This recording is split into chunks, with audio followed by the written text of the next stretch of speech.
Can you think of a more satisfying sound? These are ceramic keycaps. You know, like a teapot or a mug, the same material of your mother's china set. And it's honestly pretty satisfying to use too. So if you're curious, let's dive deeper, shall we?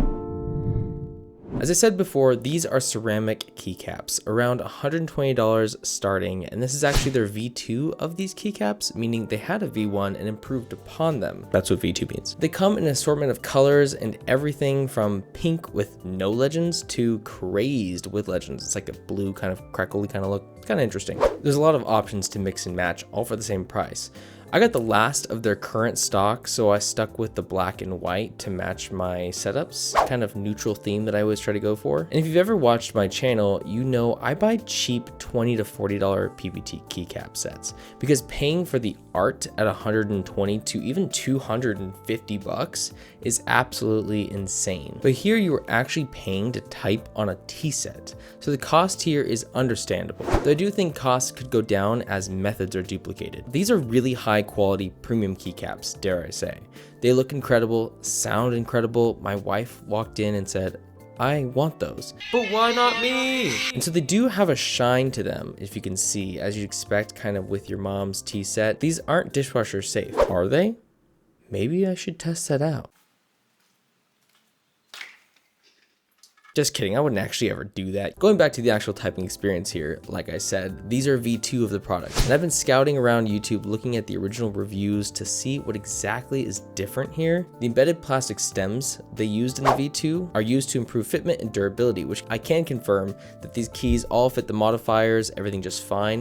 And there's an extra UV coating on the crazed colors that they apply at the factory to seal the crazed effect and the legends. And I can't confirm this one since it was out of stock when I got mine. And the spacebar in the V2 is slightly adjusted to prevent the clashing some people experience with 1.25 modifiers. Yeah, no clashing I can seem to experience on my side. And the spacebar is not nearly as heavy as some of the V1 reviews, though it is still heavy and created some additional presses on my 48 grams of tactile switches.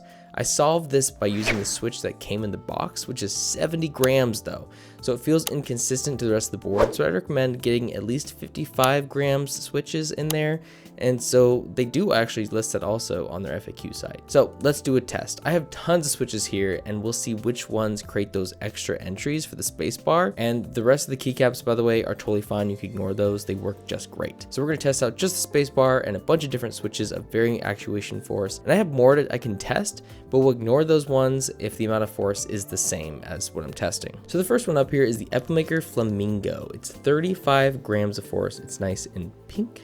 Next up is the Gateron Speed Silver. These are also really well lubed. These are 45 grams of force. Next is the Acco Jelly Black. Some of the first switches I ever got. 50 grams of force. Next is the Oil King Blacks at 55 grams of force. Goated switches. And then the Wuchu, I can't remember how to say it, just WS white switches. They're silence and they're 63 grams of force. After testing all the switches with the spacebar, I found that not even the 55 grams of force was consistent enough to do what needed to be done, and it kept doing additional presses and causing issues. So again, one we recommend, which is on their FAQ, greater than 55 grams, probably 60 or above. The white silent switches were perfect and did the trick, but this feel was just inconsistent for the rest of the keycaps, so I'm gonna have to figure out a solution here by maybe mixing and matching some more linear rather than on my tactile. So there's your answer. Now let's talk about consistency. There are a few quality issues that we'll point out here. The keycaps all have a glaze on them, typically what you'd expect with ceramic. Again, I think I've said this twice. The glaze isn't consistent across all the keys. For example, the arrow keys felt a little more rough in a few keys to the left. Now, is this something you're gonna notice a ton? No.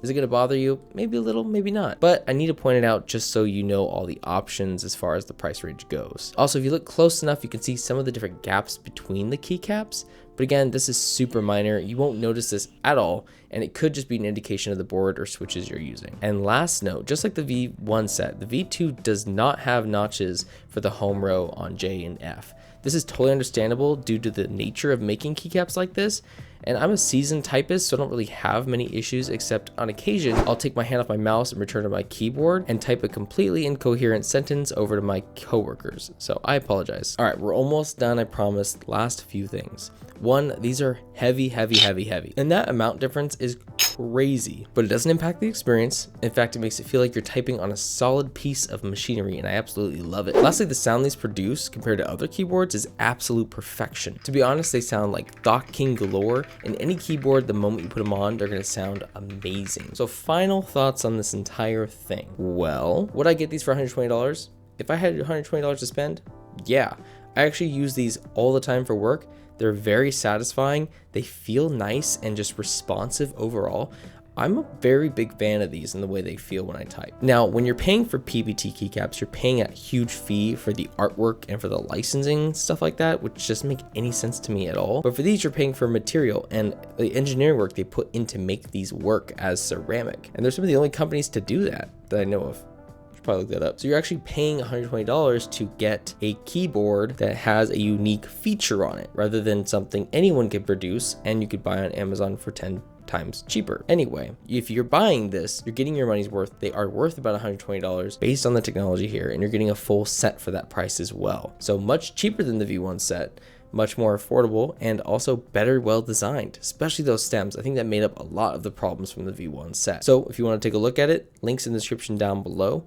I appreciate you watching. If you liked the video, leave it a like, subscribe to the channel if you really want to, and you know what to do for the rest. So I'll see you guys later.